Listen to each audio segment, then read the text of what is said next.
नमस्कार दोस्तों, स्वागत है आपका आईएएस प्रेप एकेडमी के यूट्यूब प्लेटफॉर्म पर करंट अफेयर के डिस्कशन के अंतर्गत विविध प्रश्नों का डिस्कशन हम करने जा रहे हैं। ये जो सेगमेंट है इसमें आयोग, समितियां, सूचकांक, महत्वपूर्ण व्यक्तित्व, महत्वपूर्ण स्थल जो भी अभी तक छूटा है उनको हम कवर करने जा रहे हैं। बहुत इंपॉर्टेंट वीडियो है। जो भी परीक्षा आप देने जा रहे हैं उसके लिए अगर आप इसको देख के जाते हैं तो एक दो प्रश्न आपको निश्चित तौर पर मिलेंगे। चलिए शुरू करते हैं। लेते हैं पहला प्रश्न। पहला जो प्रश्न है, 25 अक्टूबर 2019 को जारी वैश्विक स्वास्थ्य सुरक्षा सूचकांक 2019 में भारत को कौन सा स्थान प्राप्त हुआ? भारत को जो इसमें स्थान प्राप्त हुआ है वो 57, 57वां स्थान प्राप्त हुआ है। 195 देशों के बीच में यह स्थान इसको मिला है। 6 श्रेणी, 34 संकेतक और 85 उप संकेतकों के आधार पर यह स्थान इसको दिया गया है। किसने मां और नवजात शिशु के जीवन की सुरक्षा के लिए गुणवत्तापूर्ण स्वास्थ्य सेवाएं निःशुल्क प्रदान करने के लिए सुरक्षित मातृत्व आश्वासन योजना सुमन का शुभारंभ किया? तो ये शुभारंभ किया था डॉक्टर हर्षवर्धन ने, केंद्रीय स्वास्थ्य एवं परिवार कल्याण जो मंत्री हैं। सी ऑप्शन इसका करेक्ट है। 10 अक्टूबर को इन्होंने यह सुमन कार्यक्रम नई दिल्ली के केंद्रीय स्वास्थ्य एवं परिवार कल्याण परिषद के 13वें सम्मेलन के अंतर्गत शुरू किया था।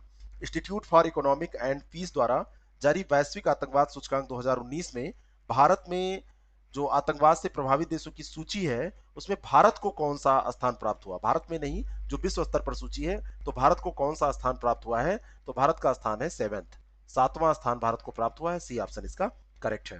भारत में पंजीकृत पंजीयक कार्यालय द्वारा देश में मातृ मृत्यु दर से संबंधित special bulletin on maternal mortality in India 2015 से 17 के अनुसार देश में मातृ मृत्यु दर पर अनुपात जो है, मातृ मृत्यु दर का अनुपात जो है प्रति 1 लाख पर जीवित जन जो होते हैं उन पर कितना है वर्तमान समय में? पूछा बस ये जा रहा है मातृ मृत्यु दर अनुपात कितना है 1 लाख पर, तो ये 122 है। बी ऑप्शन इसका बिल्कुल करेक्ट है। और ये डेटा महापंजीयक कार्यालय के द्वारा जारी किया गया और special bulletin on maternal maternity in India. Next question, Switzerland के प्रमुख बिजनेस स्कूल आईएमडी द्वारा जारी विश्व प्रतिभा सूचकांक में भारत को कौन सा स्थान प्राप्त हुआ? तो भारत का जो सूचकांक है वो 59वां है। डी ऑप्शन इसका करेक्ट है। नवंबर 2019 में उत्तराखंड में होने वाले खेल महाकुंभ के संदर्भ में कौन सा कथन सत्य है? तो ये जो हुआ है इसमें इस खेल महाकुंभ का शुभंकर कस्तूरी मृग था, पहला सही है। और इस खेल महाकुंभ में तैराकी, तीरंदाजी और तलवारबाजी को पहली बार शामिल किया गया, ये भी सही है। सी ऑप्शन इसका करेक्ट है। कहाँ हुआ है? यह हुआ था उत्तराखंड में। आईएसएफआर 2019 के संदर्भ में नीचे दिए गए कथनों पर विचार करें। देश में कुल मैंग्रोव कवर 4,975 वर्ग किलोमीटर है, जो देश के कुल भौगोलिक क्षेत्रफल का 0.15% है। दूसरा है, यह बिल्कुल सही है, ध्यान रखिएगा, इतना है और 0.15% है। देश के सर्वाधिक मैंग्रोव आच्छादित 4 संघीय जो राज्य हैं उसमें पश्चिम बंगाल प्रथम स्थान, गुजरात द्वितीय स्थान, अंडमान निकोबार तृतीय स्थान और आंध्र प्रदेश चौथे स्थान पर है। प्रतिशत भी दिया है 42.45% पश्चिम बंगाल में है, ये भी सही है। और तीसरा है कि उत्तर पूर्व क्षेत्र में कुल वनावरण 1,70,541 वर्ग किलोमीटर है, जो इसके कुल भौगोलिक क्षेत्रफल का 65% है, यानी नॉर्थ ईस्ट में 65% से ऊपर वन आच्छादन है। तो तीनों के तीनों स्टेटमेंट यहां पर सही है। सी ऑप्शन इसका बिल्कुल करेक्ट है। दिसंबर अंत 2019 में जारी रिपोर्ट के अनुसार भारत को वर्ष 2020-25 तक $5 ट्रिलियन की जीडीपी हासिल करने हेतु अवसंरचना परियोजनाओं पर कितने ट्रिलियन डॉलर खर्च करने होंगे? तो $1.4 ट्रिलियन खर्च करने का यह अनुमान लगाया गया है। दादरा नगर हवेली और दमन दीव केंद्र शासित प्रदेशों का विलय किया गया, एक विधेयक है इसका 2019 का, ये संसद में पारित किया गया। और विलय के पश्चात इस नए केंद्र शासित प्रदेश का नाम बदलकर दादरा एवं नागर हवेली और दमन दीव कर दिया गया है। तो ये पहला स्टेटमेंट बिल्कुल सही है। ये बॉम्बे उच्च न्यायालय के क्षेत्राधिकार में होगा, ये भी सही है। और ये केंद्र सरकार द्वारा अधिसूचित दिन से लागू होगा, तो ये भी सही है। तीनों के तीनों ये स्टेटमेंट सही है। अब भारत में कितने राज्य और केंद्र शासित प्रदेश हो गए? देखिए, पहले 29 थे, जम्मू कश्मीर हटा 28 बचे, केंद्र शासित प्रदेशों की संख्या 2 बढ़ के कितनी हो गई थी? 9 हो गई थी। लेकिन अब एक ये कम होके मर्ज हो गया है, तो 8 और 28 ये संख्या हो जाएगी। क्या मैं सही हूं? अगर सही नहीं हूं तो बताइएगा, ठीक है। तो इसका तीनों का तीनों स्टेटमेंट यहां पर सही हो जाएगा। इंपॉर्टेंट क्वेश्चन है इसमें। अगला जो प्रश्न है कि भारत सरकार द्वारा पूर्वोदय एक मिशन है, इसका शुभारंभ किया गया और इसका शुभारंभ कोलकाता पश्चिम बंगाल से किया गया, पहला स्टेटमेंट जो कि सही है। दूसरा है कि पूर्वोत्तर राज्यों के विकास के संदर्भ में इस्पात मंत्रालय द्वारा पूर्वोत्तर की शुरुआत की गई है, पूर्वोदय की ये शुरुआत की गई है जो ये मिशन है, तो ये बिल्कुल सही है। दोनों के दोनों स्टेटमेंट यहाँ पर ये सही दिए हुए हैं, इसलिए इसका उत्तर क्या हो जाएगा? सी। पहला और दूसरा दोनों सही है। नवंबर 2019 19 नवंबर 2019 को किस राज्य में खेल प्रतिभाओं की पहचान करने के लिए एक नया कार्यक्रम grass root Olympic mission talent hunt शुरू करने की घोषणा की गई? तो ये शुरू की गई असम में। ए ऑप्शन इसका करेक्ट हो जाएगा। पहले जीवित स्विस नागरिक कौन है जिनके सम्मान में स्विट्जरलैंड सरकार की आधिकारिक टकसाल स्विस मिंट ने दिसंबर 2019 में 20 फ्रैंक मूल का एक स्मारक सिक्का जारी किया? तो ये रोजर फेडरर हैं। रोजर फेडरर खिलाड़ी हैं, टेनिस खिलाड़ी हैं, दिग्गज खिलाड़ी हैं टेनिस के, और इनके सम्मान में ये जारी किया गया है। और ऐसा पहली बार हुआ है कि जब किसी जीवित व्यक्ति के सम्मान में ऐसा किया गया है। 24 नवंबर 2019 को संपन्न भारत बांग्लादेश के मध्य आयोजित 2 टेस्ट मैचों की सीरीज भारत ने 2-0 से जीत ली। इस टेस्ट सीरीज में किस खिलाड़ी को प्लेयर ऑफ द सीरीज का खिताब दिया गया था? तो ये ईशांत शर्मा था जिसको दिया गया था। क्वेश्चन समझ लीजिएगा, वीडियो पॉज करके फिर इसको याद करिएगा। दिसंबर 2019 में जर्मन लीग बुंडेसलीगा में बायर्न म्यूरिक की तरफ से खेलने वाले भारतीय मूल के पहले फुटबॉल खिलाड़ी कौन है? तो ये सरप्रीत सिंह थे। ठीक है ना, बी ऑप्शन इसका करेक्ट है। बुंडेसलीगा के बारे में एक वीडियो में मैंने डिस्कस किया था। 29 अक्टूबर 2019 को केंद्रीय सरकार ने दूरसंचार क्षेत्र में वित्तीय दबाव को कम करने हेतु किसकी अध्यक्षता में सचिवों की एक समिति गठित की? तो ये कैबिनेट सचिव की अध्यक्षता में समिति गठित की गई थी। बी ऑप्शन इसका करेक्ट है। 17 फरवरी 2020 को निम्नलिखित में से किसने आईटीसी के चेयरमैन एवं प्रबंध निदेशक संजीव पुरी की अध्यक्षता में कृषि निर्यात पर एक उच्च स्तरीय विशेषज्ञ समूह का गठन किया? तो ये 15वें वित्त मंत्रालय के अंतर्गत ये किया गया है, संजीव पुरी की अध्यक्षता में किया गया है। दिसंबर 2019 में वैश्विक इस्पात कंपनी आरसीएल मित्तल ने एसआर स्टील इंडिया लिमिटेड का अधिग्रहण पूरा किया। इसके साथ ही निप्पन स्टील कॉर्पोरेशन के साथ संयुक्त उद्यम RCL Mittal Nippon steel India limited का गठन किया गया। इस संयुक्त उद्यम में आरसीएल मित्तल की हिस्सेदारी कितनी है? तो ये 60% है, 51% नहीं, 60% है, ये ध्यान रखिएगा। 7% हिस्सेदारी है। स्ट्रेटेजिक जो हिस्सेदारी होती है वो 51% होती है, जिससे कि फैसले लेने में कंपनी सक्षम होती है। तो ये तो 9% और ज्यादा है। 27 जनवरी 2020 को भारत सरकार ने पुनर्गठित एयर इंडिया विशिष्ट वैकल्पिक तंत्र के तहत एयर इंडिया की कितनी हिस्सेदारी की बिक्री करने का फैसला लिया? तो ये 100% बिक्री करने का फैसला लिया गया था। नेक्स्ट क्वेश्चन, इसका सी ऑप्शन सही हो जाएगा। 15 जनवरी 2020 को भारत और किस देश के बीच रक्षा सहयोग बढ़ाने हेतु समझौता ज्ञापन हस्ताक्षरित किया गया? तो ये फिनलैंड के साथ में हुआ है। बी ऑप्शन इसका करेक्ट है। और नई दिल्ली में रायसीना डायलॉग आयोजित किया गया था 2020 में, उसी के दौरान हस्ताक्षर हुए थे। 22 जनवरी 2020 को केंद्रीय मंत्रिमंडल द्वारा निर्वाचन प्रबंधन एवं प्रशासन के क्षेत्र में सहयोग के लिए भारत, पापुआ न्यू गिनी और किस देश के निर्वाचन आयोगों के बीच में समझौते को मंजूरी प्रदान की गई? तो भारत, पापुआ गिनी और साथ में इसमें है ट्यूनीसिया। तो इसमें समझौता किया गया है, निर्वाचन आयोगों के बीच में समझौते को मंजूरी दी गई है। 27 जनवरी 2020 को हुए बोडो समझौते के तहत सरकार बोडो आंदोलन के दौरान मारे गए लोगों के प्रत्येक परिवार को कितना मुआवजा प्रदान करेगी? तो ये जो मुआवजा है, ये मुआवजा की राशि है 5 लाख रुपए प्रदान करने का निर्णय लिया गया है। नेक्स्ट क्वेश्चन, 21 अक्टूबर 2019 को इलेक्ट्रॉनिक एवं सूचना प्रौद्योगिकी मंत्रालय स्टार्टअप समिट 2019 कहां पर संपन्न हुई? तो ये जो समिट थी ये नई दिल्ली में संपन्न हुई, स्टार्टअप समिट थी। ए ऑप्शन इसका करेक्ट है, इलेक्ट्रॉनिक एवं सूचना प्रौद्योगिकी मंत्रालय के तहत हुई थी। 24 से 27 नवंबर 2019 के मध्य 39वां भारतीय अंतर्राष्ट्रीय व्यापार मेला प्रगति मैदान नई दिल्ली में 2019 का जो मेला था वो आयोजित किया गया। इस वर्ष मेले में भागीदारी करने वाले जो राज्य थे उसमें भागीदार एवं फोकस देश, मतलब देश, राज्य नहीं देश, तो भागीदार देश कौन सा था और फोकस देश कौन सा था? तो इसमें भागीदार देश अफगानिस्तान था और फोकस देश दक्षिण कोरिया था। तो सही उत्तर डी हो जाएगा। नेक्स्ट क्वेश्चन, 15 से 19 नवंबर 2019 के मध्य छठा जनजातीय संवाद सम्मेलन 2019 कहां पे आयोजित हुआ? तो इसका आयोजन हुआ था जमशेदपुर में। सी ऑप्शन इसका करेक्ट है। 16 से 19 नवंबर 2019 के मध्य आसियान देशों के रक्षा मंत्रियों की 6वीं बैठक 2019 की कहां संपन्न हुई? तो ये जो बैठक है ये बैंकॉक में संपन्न हुई। ये सब बहुत ज्यादा इंपॉर्टेंट प्रश्न है। ये किसकी है? आसियान देशों के रक्षा मंत्रियों की।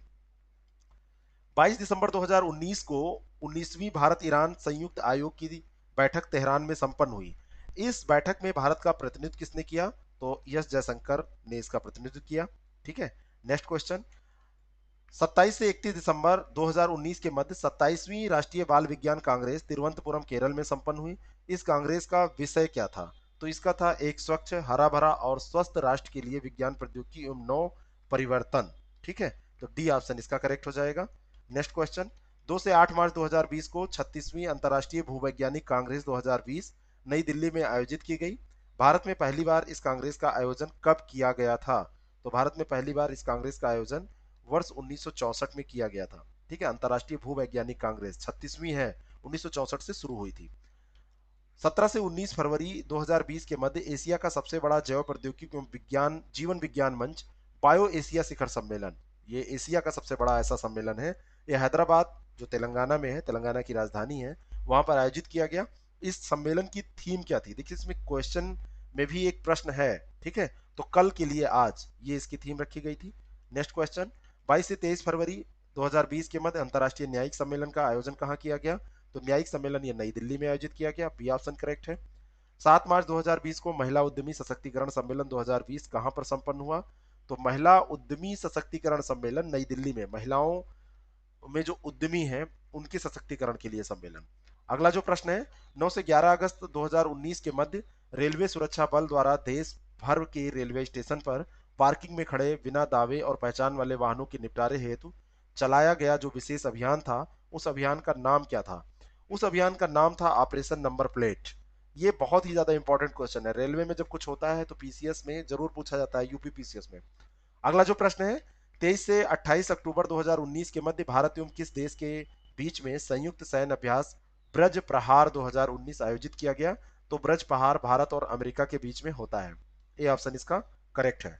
अगला जो प्रश्न है, 31 अक्टूबर से 13 नवंबर 2019 को भारत तथा किस देश की सीमा के मध्य संयुक्त सैन्य अभ्यास अभ्यास शक्ति 2019 आयोजित किया गया? तो अभ्यास शक्ति जो है ये भारत और फ्रांस के बीच में आयोजित किया जाता है। ए ऑप्शन इसका करेक्ट है। और ये जो आयोजन हुआ है ये राजस्थान के महाजन फील्ड फायर रेंज जो है वहां पर हुआ है। किन दो देशों की नौसेनाओं के बीच में द्विपक्षीय नौसैन्य अभ्यास समुद्र शक्ति 2019 का आयोजन किया गया? तो समुद्र शक्ति जो आयोजन है 2019 का, ये भारत और इंडोनेशिया के बीच में किया गया। ए ऑप्शन इसका करेक्ट है। 10 दिसंबर 2019 को राज्यसभा द्वारा आयुध संशोधन विधेयक 2019 पारित किया गया। इस विधेयक के तहत लाइसेंस की वैध अवधि को कितना कम कर दिया गया है? कितना कर दिया गया है, कम नहीं, कितना कर दिया गया है?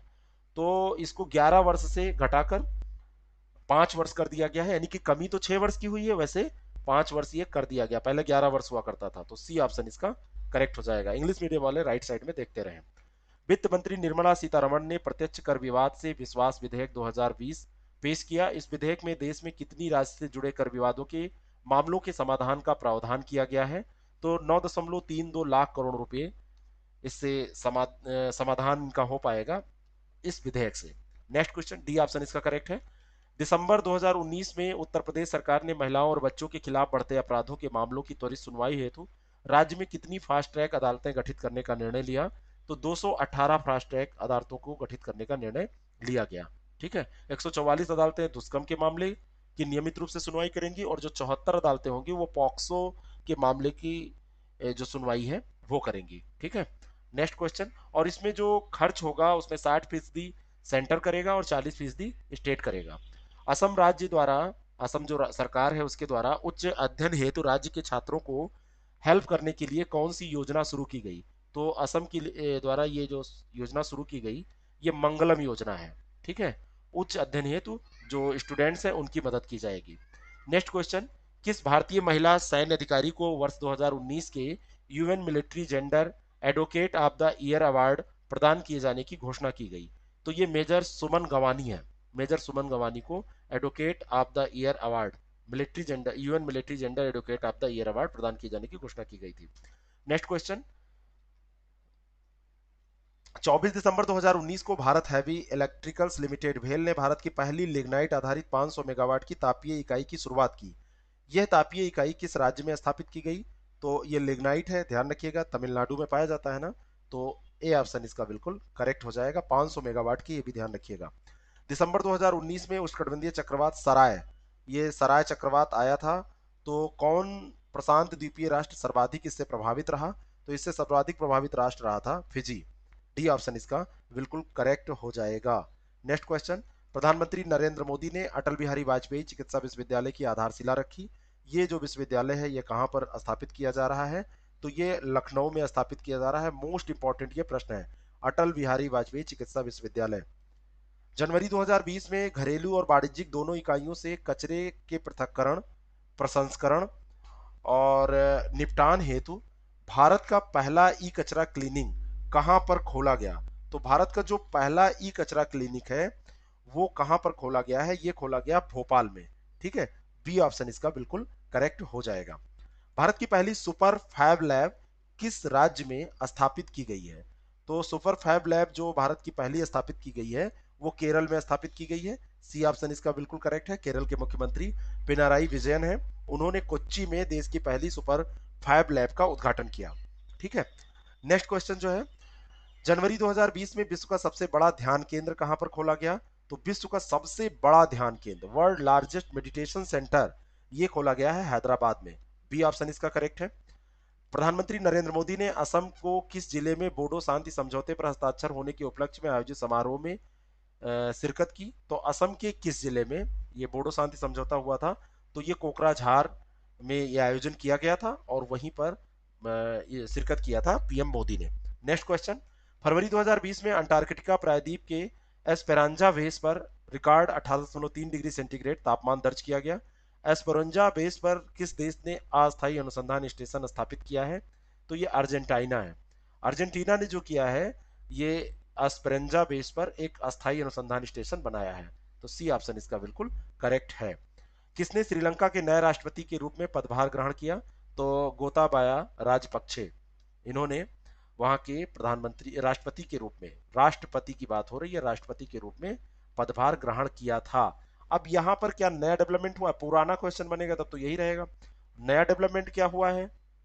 नया डेवलपमेंट क्या हुआ है इसको मैंने एक करंट अफेयर की क्लास में डिस्कस किया है। ठीक है ना, तो ये ध्यान रखिएगा आप, जब पुराना प्रश्न पूछा जाएगा और नया प्रश्न पूछा जाएगा तो दोनों में यही अंतर होता है। तो एक तो ये आप जानिए। अब दूसरा, इसमें कंफ्यूज मत होइएगा, महिंद्रा राजपक्षे अभी प्रधानमंत्री बने हैं तो उनको ऐसा मत मान लीजिएगा कि वो राष्ट्रपति बने हैं। यही एक प्रश्न हमने डिस्कस किया था किसी एपिसोड में।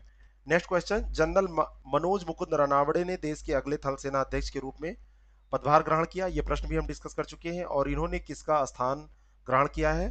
तो ये चीफ डिफेंस स्टाफ बन गए थे जनरल बिपिन रावत, उन्हीं के स्थान पर ये आए हैं। ए ऑप्शन इसका बिल्कुल करेक्ट हो जाएगा। दिसंबर 2019 में हर्षवर्धन श्रृंगला देश के अगले विदेश सचिव नियुक्त हुए। इस पद पर वह किसका स्थान लेंगे? तो विजय केशव गोखले जो थे, विजय केशव गोखले के स्थान पर इनको नियुक्त किया गया था।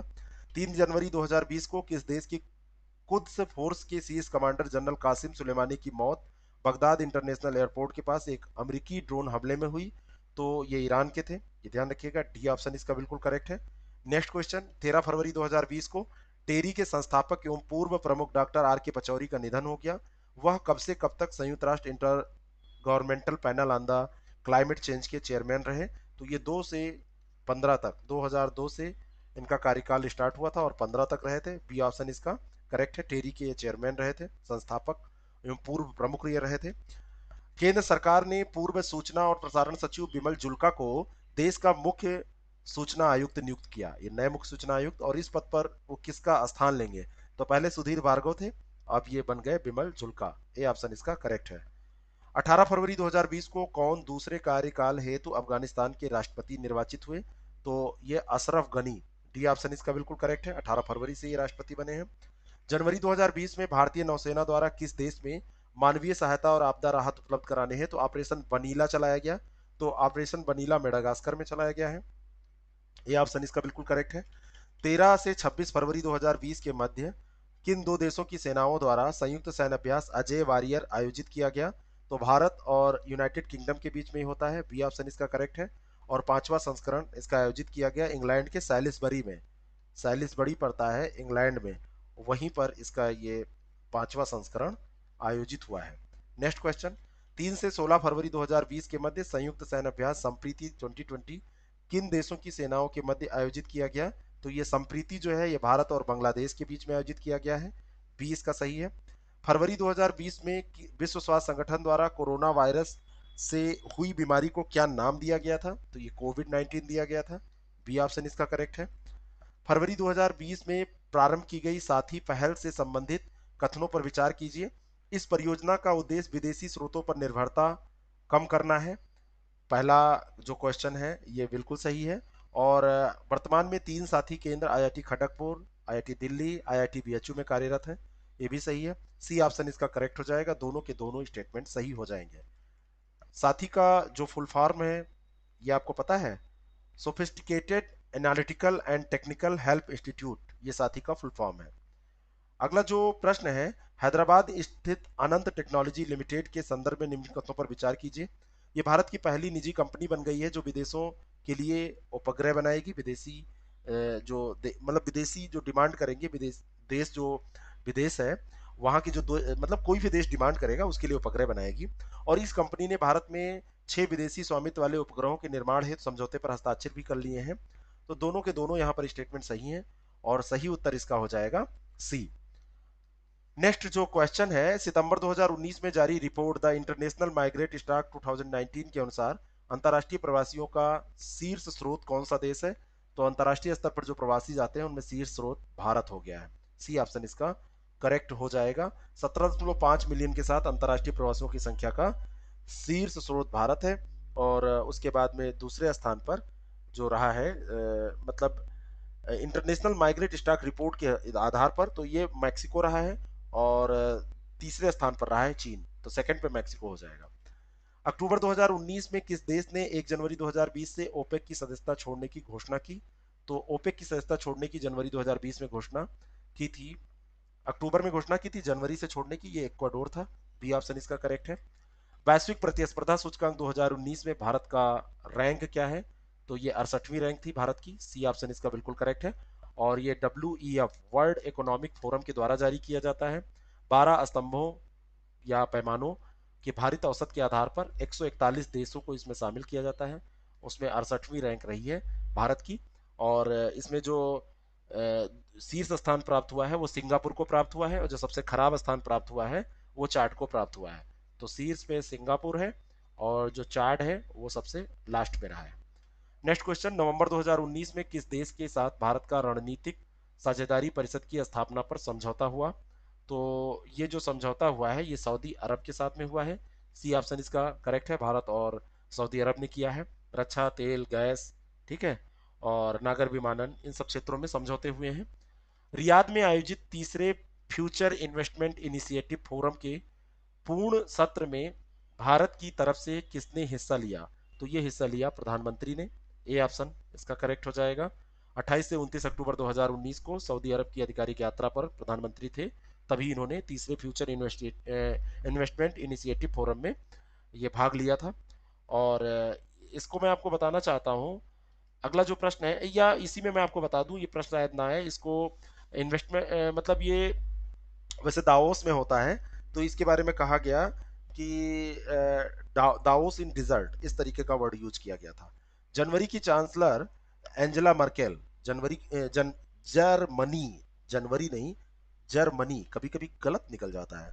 तो जर्मनी की चांसलर एंजेला मर्केल 31 अक्टूबर से 2 नवंबर 2019 के मध्य किस यात्रा पर रही, किस देश की यात्रा पर रही? तो ये भारत आई थी, ठीक है ना, इसलिए बहुत ज्यादा इंपॉर्टेंट है, डेट भी इंपॉर्टेंट है। 31 अक्टूबर से 2 नवंबर 2019 के मध्य ये रही हैं। और भारत और जर्मनी के बीच में कई हस्ताक्षर भी इसमें किए गए हैं समझौते पर। नेक्स्ट क्वेश्चन, आसियान संबंधी विभिन्न सम्मेलनों में हिस्सा लेने के उद्देश्य से प्रधानमंत्री नरेंद्र मोदी 2 से 4 नवंबर 2019 के मध्य किस देश की यात्रा पर रहे? तो ये थाईलैंड की यात्रा पर रहे। आसियान सम्मेलन में भी इन्होंने हिस्सा लिया था। अगला जो प्रश्न है, नवंबर 2019 में जारी वैश्विक आतंकवाद सूचकांक 2019 से संबंधित कथनों पर विचार कीजिए। सूचकांक के अनुसार 163 देशों में तुलनात्मक अध्ययन में अफगानिस्तान शीर्ष स्थान पर है। ये आतंकवाद सूचकांक है, तो पहला सही है। और इस सूचकांक में भारत 7वें स्थान पर है, तो दूसरा भी सही है। अभी पहले भी हमने डिस्कस किया था, तो सी ऑप्शन इसका बिल्कुल करेक्ट हो जाएगा। बहुत ही ज्यादा इंपॉर्टेंट प्रश्न है ये। अगला जो प्रश्न है, दिसंबर 2019 में संयुक्त राष्ट्र महासभा ने साइबर अपराध से लड़ने हेतु एक नई अंतर्राष्ट्रीय संधि का मसौदा तैयार करने के प्रस्ताव को मंजूरी दी। इस प्रस्ताव से संबंधित कथनों पर विचार करें। इस प्रस्ताव को रूस ने तैयार किया है, पहला स्टेटमेंट। और दूसरा है कि प्रस्ताव के पक्ष में 79 और विपक्ष में 60 मत पड़े, ये भी सही है। और 193 सदस्यीय महासभा ने इसको पारित कर दिया है, रूस ने तैयार किया था। और यूरोपीय संघ, संयुक्त राज्य अमेरिका सहित कुछ अन्य देशों ने इस प्रस्ताव का विरोध किया। तीनों की तीनों स्टेटमेंट सही है, उपयुक्त सभी इसका सही उत्तर हो जाएगा। डी ऑप्शन करेक्ट है। भारत में सबसे अधिक बेरोजगारी दर वाला राज्य कौन सा है? तो ये राज्य है त्रिपुरा। कौन सा राज्य है? त्रिपुरा, बी ऑप्शन इसका करेक्ट है। और ये centre for monitoring Indian economy CMIE के द्वारा ये आंकड़े जारी किए गए। त्रिपुरा में बेरोजगारी 27% है। हरियाणा सेकंड स्थान पर है 23.4%। सबसे कम जो बेरोजगारी है वो तमिलनाडु में है 1.1%। तो तमिलनाडु में ये मिनिमम बेरोजगारी पाई जाती है, सबसे कम केवल 1.1% ही पाई जाती है। बी ऑप्शन इसका बिल्कुल करेक्ट हो जाएगा। ये सबसे ज्यादा त्रिपुरा में है। 1 फरवरी 2020 को मालदीव पुनः राष्ट्रमंडल का 54वां सदस्य बन गया। और दूसरा है कि मालदीव वर्ष 1985 में राष्ट्रमंडल का सदस्य बना था। मैं आपको बताना चाहता हूं कि ये पुनः सदस्य बन गया है, ये बिल्कुल सही है। और 82 में राष्ट्रमंडल में शामिल हुआ था, 85 में नहीं, तो दूसरा ये गलत हो जाएगा। 82 में शामिल हुआ था, फिर 2016 में मालदीव राष्ट्रमंडल से अलग हो गया था, और 2020 में फिर से शामिल हो गया। तो ए ऑप्शन इसका बिल्कुल करेक्ट हो जाएगा। और यही था इसका अंतिम प्रश्न। इसके अंतर्गत हमने देखिए क्या क्या डिस्कस किया। जितने भी सम्मेलन महत्वपूर्ण हुए हैं उसको हमने डिस्कस कर लिया। यात्राएं हमने डिस्कस कर ली, जो जो यात्राएं थी।